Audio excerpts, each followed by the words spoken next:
Does anyone give out awards for most enjoyable bucket in a video game? That really should be an award if it isn't already.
All right, have you seen everything you wanted to? Ready to move on now?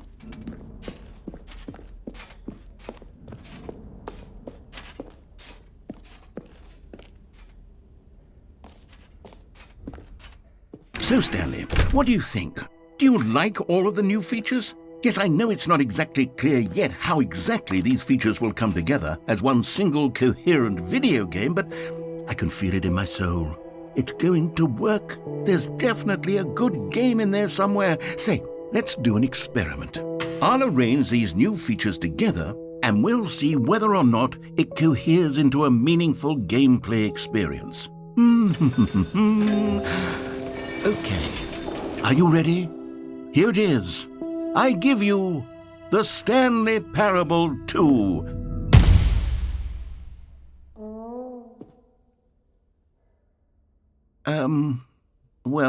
I mean, there's potential here, right? It's sort of... Okay, never mind. Hold on, let me do a different arrangement. Okay, yes, this is much better. I feel good about this. Here we go. Version 2. Who am I kidding, Stanley? This isn't a coherent video game at all. It's a lot of gags. And I do very much enjoy creating gags, but they don't add up to anything. I wanted more than anything to create a sequel that would capture all the magic of the first game. I wanted fans to love it. No matter how good these gags are, they won't stand on their own. They would need the structure and the gameplay of the original. Wait, maybe that's it. I can take the original Stanley Parable and simply, well, insert a few of my new features into it. Tastefully, of course. With respect. With care for the vision and integrity of the original game. Would it possibly work? I suppose it could. But it would need a really, really tremendous title screen. A title screen that says with bold and uncompromising conviction, "This is the Stanley Parable 2." Let me see if I can whip something up. All right, perfect. Go ahead. Take a look.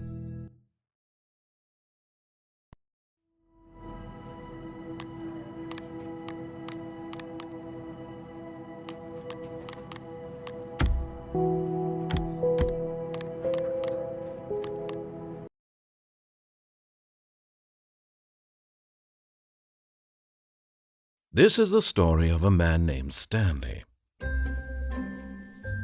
Stanley worked for a company in a big building where he was employee number 427. Employee number 427's job was simple. He sat at his desk in room 427 and he pushed buttons on a keyboard.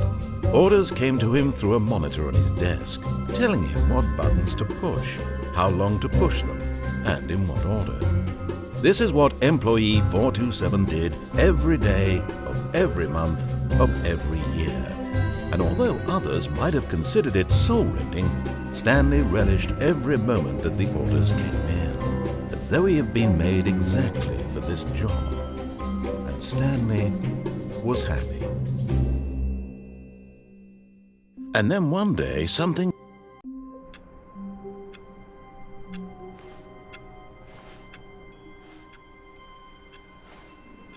All of his co-workers were gone. What could it mean? Stanley decided to go to the meeting room. Perhaps he had simply missed a memo. Stanley picked up the bucket.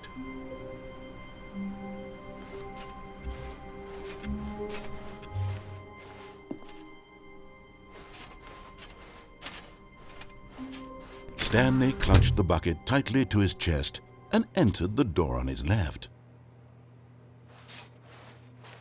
This was not the correct way to the meeting room, but Stanley had felt the bucket calling to him, telling him that the employee lounge was simply the place to be.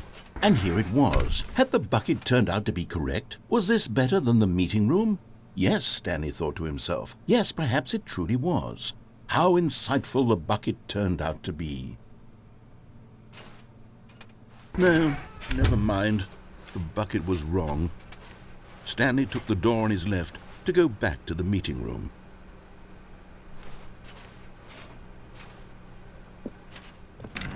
No, said the bucket. don't go to the meeting room. Go somewhere else. The cargo lift, yes. Go there. Go to the cargo lift.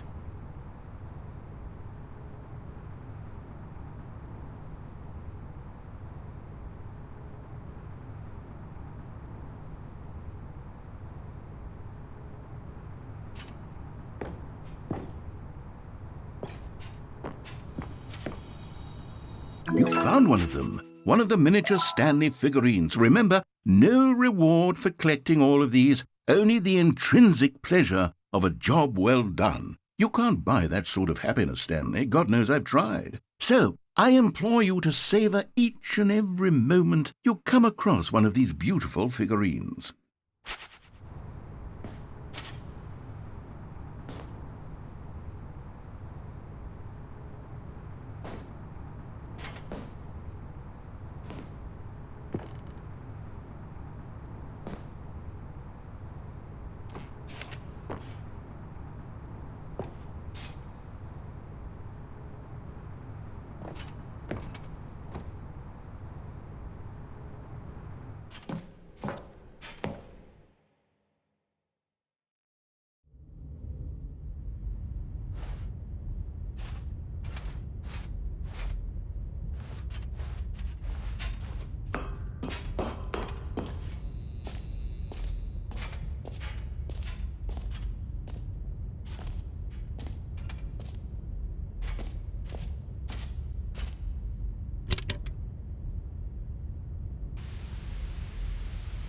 Okay, this is day number 295, tape number...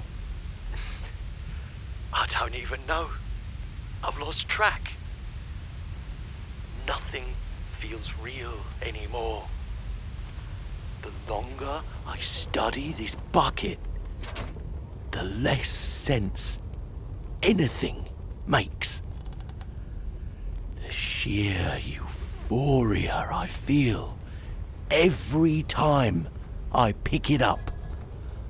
No matter how many times I've done it, it's always the same feeling. And the emptiness in my chest when I set it down. It doesn't make sense. There's no explanation for it. I still haven't figured out why I see the world so differently when this bucket is in my arms. Why everything feels so... What do I do with this treasure? I can monetize it. Yes. It's unthinkable the amounts of money people will pay for even just an hour with the bucket. This is my golden ticket. But I have to be careful, because as soon as this gets out, there's going to be a target on my back. Even now, I don't know who might be trying to get... What's that? Who's there?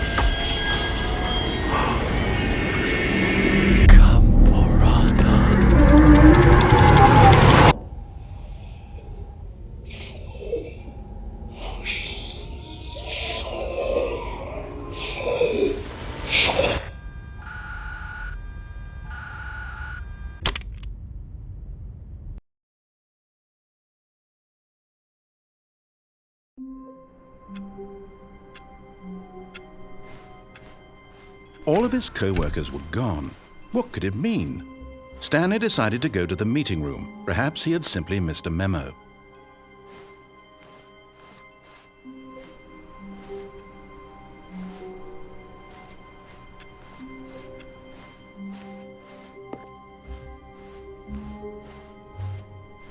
When Stanley came to a set of 2 open doors, this was not the correct way to the meeting room, and Stanley knew it perfectly well. Perhaps he wanted to stop by the employee lounge first, just to admire it. The lounge was grand, majestic, perhaps, but eager to get back to business, Stanley took the first open door on his left. Stanley was so bad at following directions, it's incredible he wasn't fired years ago.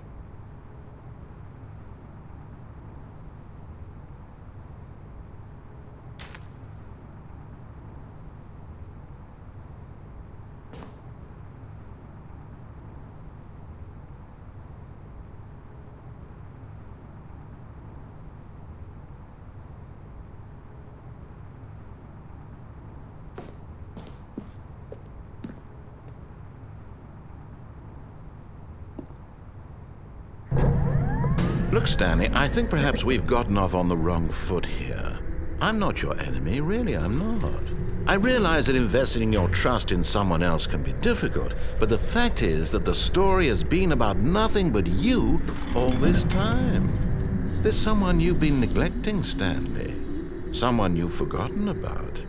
Please, stop trying to make every decision by yourself. Now, I'm not asking for me, I'm asking for her. This is it, Stanley. Your chance to redeem yourself, to put your work aside, to let her back into your life. She's been waiting. That's her, Stanley. You need to be the... Oh, no, you can't... Did you just unplug the phone?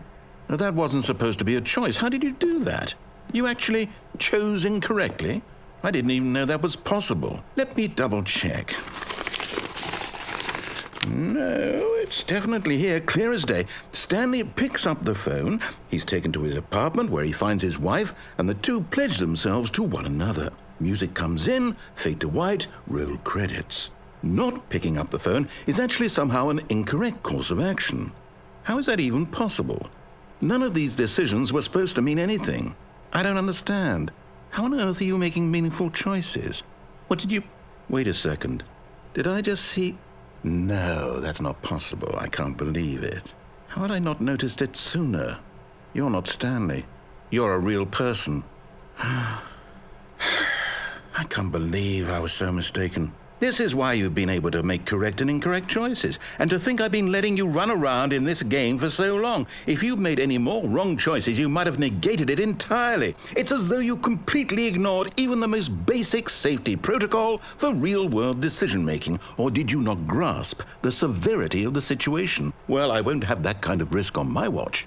I'm going to stop the game for a moment so we can educate you properly on safe decision-making in the real world. Please observe this helpful instructional video. Choice. It's the best part of being a real person. but if used incorrectly can also...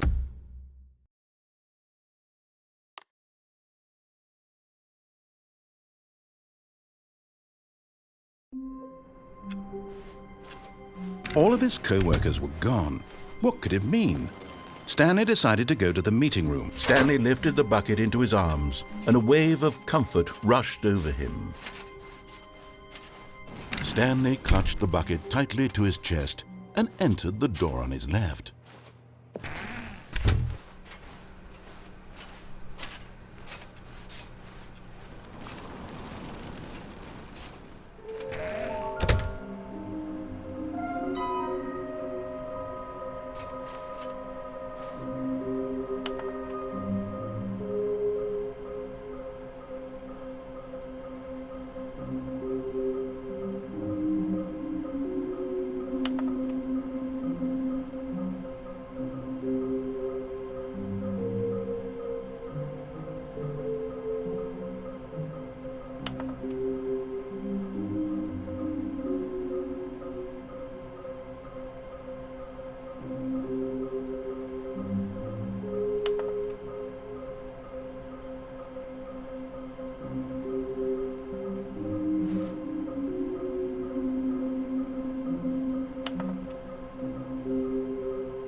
Oh, Stanley, can you feel it? The broom closet. It wants the bucket. You can feel that, can't you? The aura of jealousy? It's as clear as day. This broom closet believes it deserves the bucket. I can really feel it now. It's a bucket. It belongs in a broom closet. That's what the broom closet is trying to say here. It's supposed to go with the other cleaning supplies. Good for you, Stanley. Don't give in. Don't hand over the bucket. I know how hard it must be, given the pressure that the broom closet is putting on your shoulders right now, but you have to be strong. This is your bucket. This is your companion and lifelong friend. You can't hand it over. Oh, no. We're getting into name-calling now, it seems. Is this how low the broom closet has sunk, that it has to resort to this stream of petty insults simply in order to get you to hand over the bucket? Stanley, I never liked this broom closet for a variety of reasons, but even this is worse than I had imagined. And wait, now the broom closet has the gall to imply that you and the bucket are not truly deep and lasting friends? That your relationship is purely superficial and convenient? That your life is so banal and meaningless that you'd feel the same sort of kinship towards any inanimate object which happened to lay in your path in an even partially enticing manner? Well, I'd never. Go on, Stanley. Lay into it. Really tell the broom closet off for its demeaning comments. Expand on the wide variety of experiences you and the bucket have shared together. Go through each of them point by point. Share your journal entries detailing the rich emotional landscape of your feelings for the bucket as they have changed and evolved over the years. Let him have it.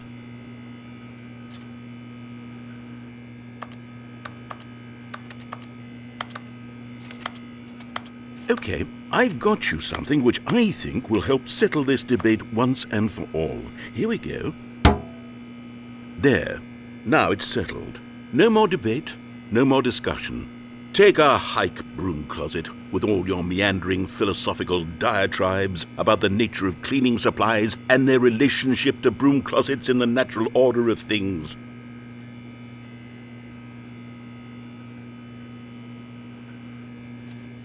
All right, I've got a second sticker back here, and I'm going to slap it on as well because I think it's appropriate. You see?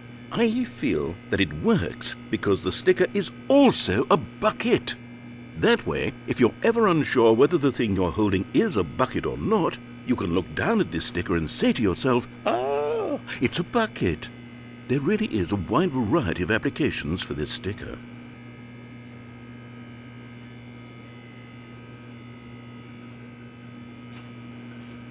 You know what? I could take the name-calling and the dismissal of your kinship with the bucket, but now the broom closet is just giving us the silent treatment, and to be honest, I'm sick of the pettiness on display. You can stay here all you like, but I've had it with this impetulant room of cleaning supplies, easily the most childish such room I've ever been in. I'll see you outside, and we can get on with the story about you and your bucket.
Coming to a staircase, Stanley and the bucket walked upstairs to the boss's office.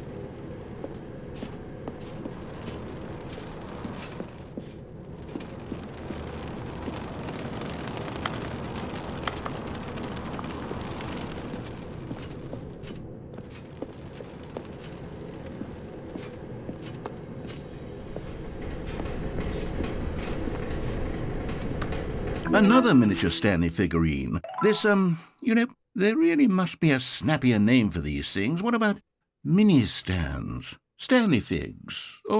What about Stanlerines? Yes, I think I like that. Another Stanlerine under your belt.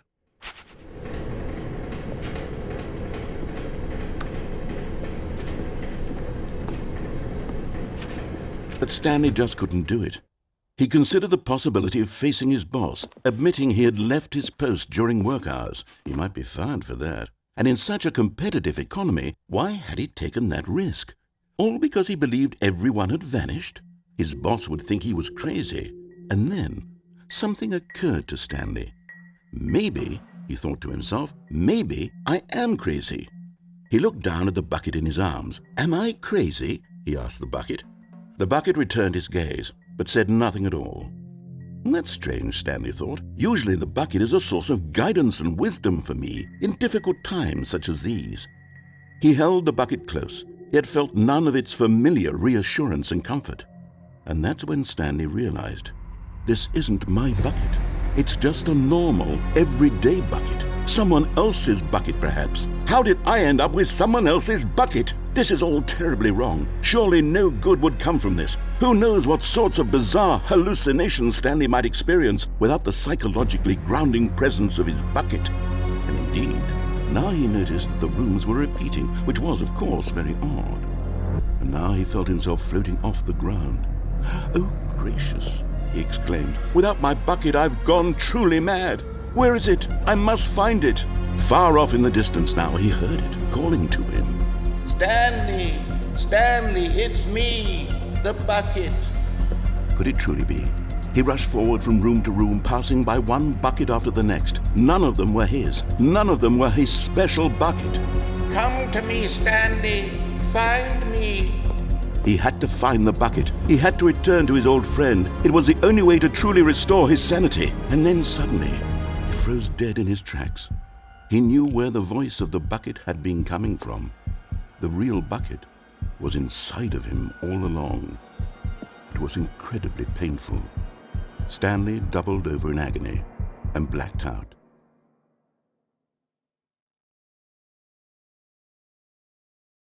This is the story of a woman named Mariella. Mariella woke up on a day like any other. She arose, got dressed, picked up her bucket of comfort and security, and walked to her place of work. But on this particular day, her walk was interrupted by the body of a man who had stumbled through town, talking and screaming to himself, and then collapsed dead on the sidewalk. Right away, she knew what the problem was. This man had no bucket. Of course he'd gone mad, ranting and raving about a narrator describing all of his actions and how everything is predetermined and free will is an illusion and it's all just a video game. It could all have been prevented if only he'd taken his bucket with him. Perhaps he didn't even realize he'd forgotten his bucket at home in the first place. How cruel the world can be, Mariella thought, and she hugged her own bucket even tighter. But of course, she had no time for this. There were a myriad of confusing problems she would soon have to confront at work, for which her bucket would provide absolute guidance and total clarity on everything. Heck yes, she thought to herself, my life kicks ass. And she backflipped all the way to work.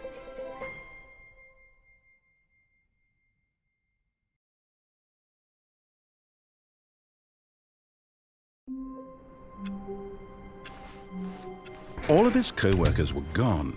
What could it mean? Stanley decided to go to the meeting room. Perhaps he had simply missed a memo.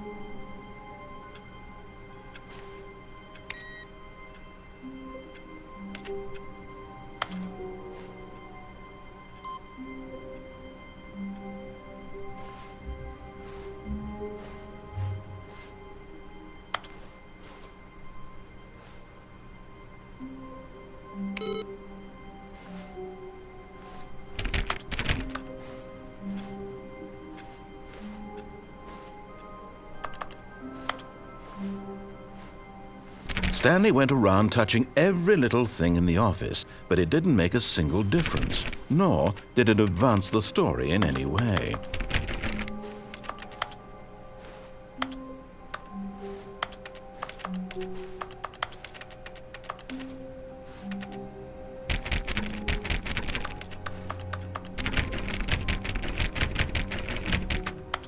The confusion and the chaos all seemed to melt away as Stanley embraced the bucket.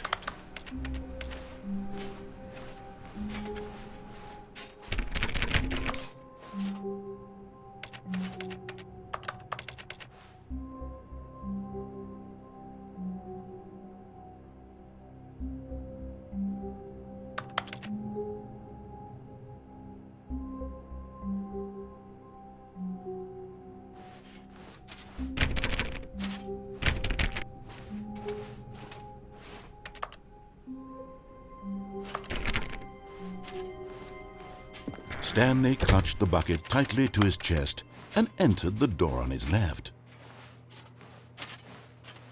This was not the correct way to the meeting room, but Stanley had felt the bucket calling to him, telling him that the employee lounge was simply the place to be.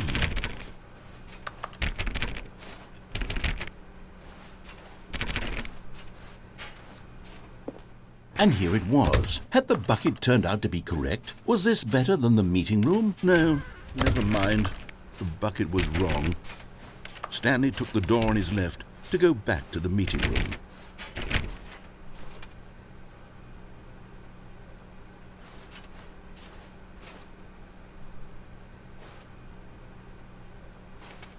And so the two of them detoured through the maintenance section and walked straight ahead to the opposite door.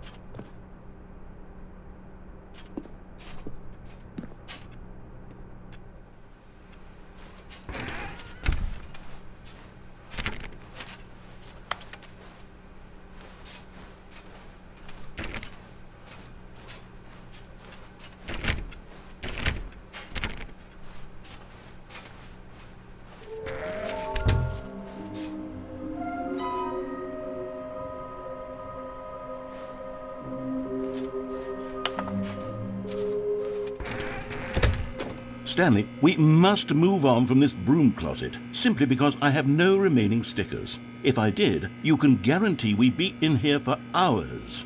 But alas, no stickers.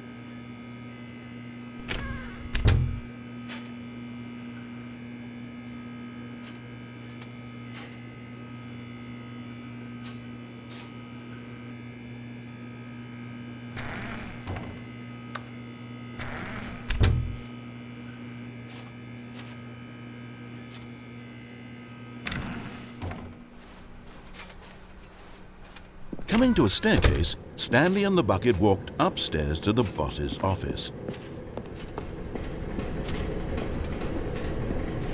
But Stanley just couldn't do it. He considered the possibility of facing his boss, admitting he had left his post during work hours. He might be fined for that. And in such a competitive economy, why had he taken that risk? All because he believed everyone had vanished? His boss would think he was crazy. And then something occurred to Stanley. Maybe, he thought to himself, maybe I am crazy. He looked down at the bucket in his arms. Am I crazy? He asked the bucket. The bucket returned his gaze, but said nothing at all. That's strange, Stanley thought. Usually the bucket is a source of guidance and wisdom for me in difficult times such as these. He held the bucket close, yet felt none of its familiar reassurance and comfort. And that's when Stanley realized.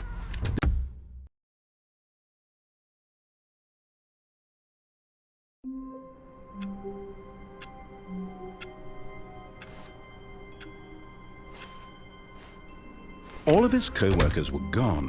What could it mean? Stanley decided to go to the meeting room. Perhaps he had simply missed a memo.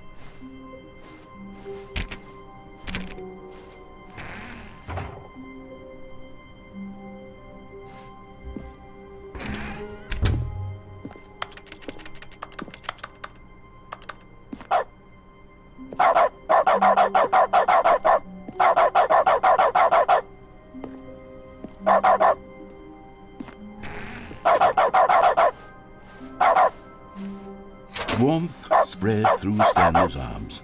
With the bucket in his arms again, Stanley clutched the bucket tightly to his chest and entered the door on his left.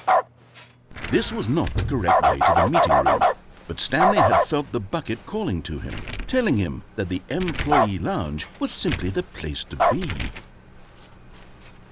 And here it was. Had the bucket turned out to be correct? Well, no, never mind. The bucket was wrong. Stanley took the door on his left to go back to the meeting room.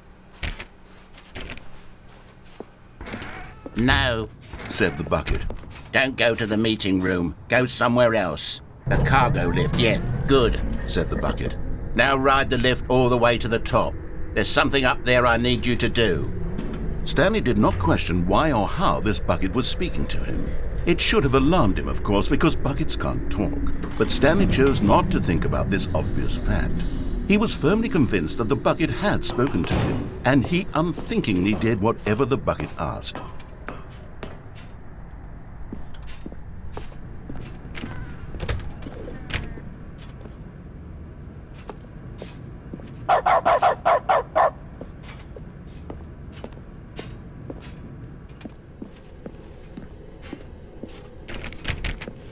No, stop.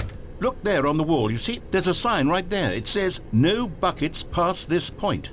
Stanley, how could you think it was okay to bring the bucket here? Unless, what if the problem is that you actually don't know what is a bucket and what isn't a bucket? I suppose that would explain a lot about your behavior up to this point. Which, if that's true, well, my goodness, I think we have to do something about it. This misunderstanding could have dire consequences on the entire rest of the game if not addressed quickly and properly. So much of the impact of the story is dependent on your understanding of what is and isn't a bucket. Please, step in here for a moment.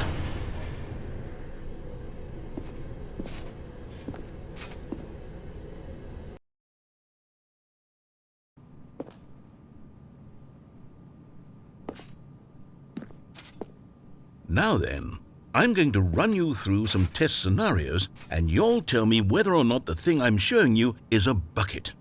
Simple enough, right? This should tell us everything we'll ever need to know about what is or is not a bucket. Okay, let's begin. Item 1. Is this a bucket?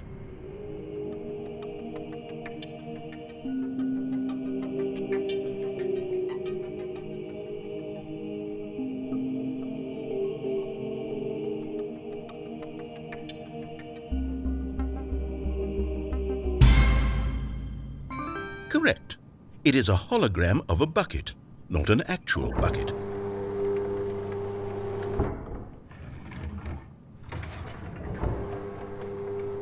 Item 2. Is this a bucket?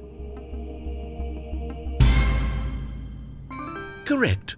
It is a 3D printed recreation of a bucket, not an actual bucket.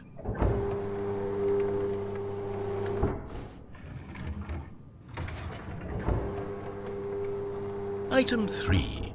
Is this a bucket?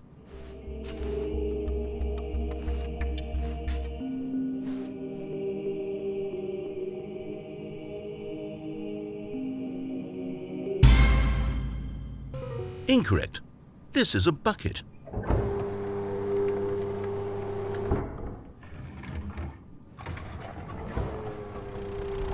Item 4. Is this a bucket?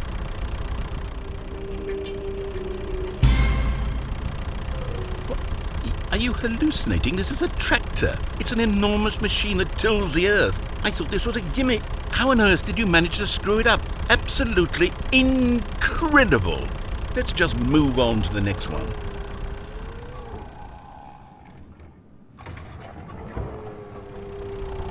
Is this a bucket?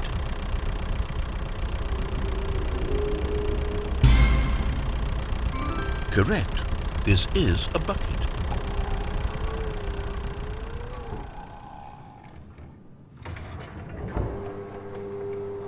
Item 6. Is this a bucket?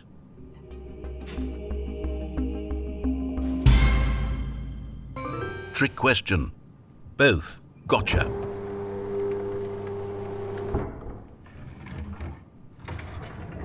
Item... Wait, hold on. I can't find the next one. Let me see. It should be around here somewhere.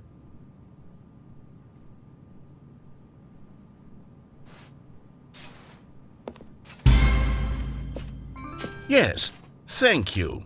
There's nothing here. Of course it isn't a bucket. We both know full well that nothing isn't a bucket. Wait, when I say nothing isn't a bucket, that makes it sound like I'm saying everything is a bucket, which of course is not true. Unless, is that what you think?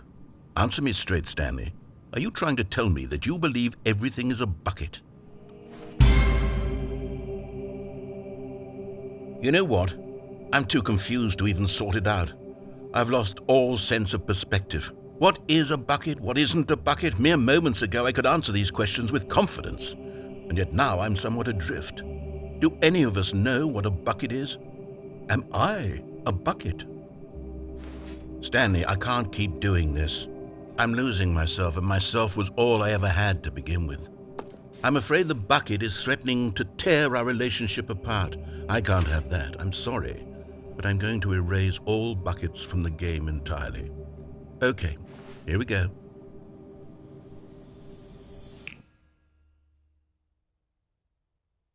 What happened? Is everything gone? Why did everything disappear? Wait, was everything a bucket? Every single thing in the game was a bucket. Oh my God, I had no idea. How could... except me. I'm not a bucket after all. And you, Stanley, you're still here. You're not a bucket either.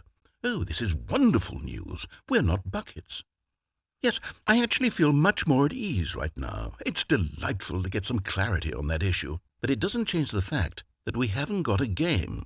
So, tell you what, I'll reset everything and we'll put back all of the buckets, okay? And we'll know that it's all a bucket. But if you run into anyone else, maybe don't mention that.